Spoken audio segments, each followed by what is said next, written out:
breaking precedent here, and are you comfortable with that new precedent?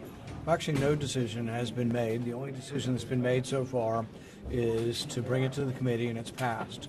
The next decision we have decided is we will forward it. It's the committee's verdict that he should be held in contempt and it will be sent. But no one said that we won't bring it before the Senate. We'll see what happens over time.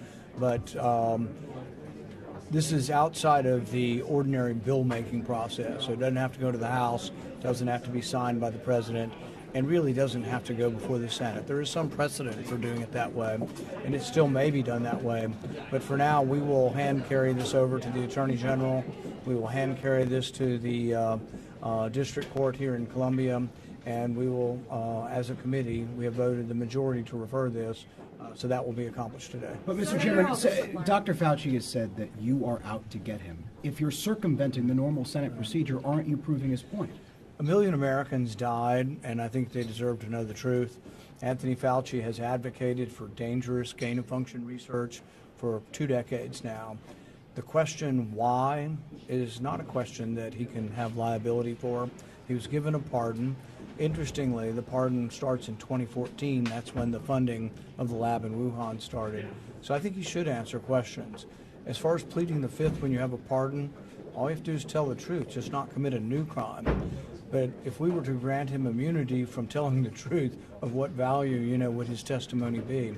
So I think the American people do deserve to know this. This is the same Anthony Fauci who said in a Washington Post op-ed in 2011, said that even if a pandemic should start from a lab, if someone's bitten in a lab or the virus escapes the lab, that the knowledge would be worth the risks. I don't think many Americans believe that. This deserves to be thoroughly, exhaustively debated so we don't do this again. Most of the scientists who came out in opposition to Anthony Fauci in 2011 when he funded gain-of-function research in the Netherlands, most of these scientists, I have no idea their partisanship.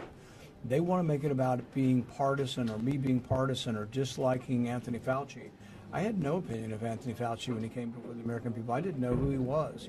For a year, I didn't realize what was going on until I began reading actually press reports. Nicholas Wade and others wrote incredible stories talking about the evidence that made us believe that this came from a lab.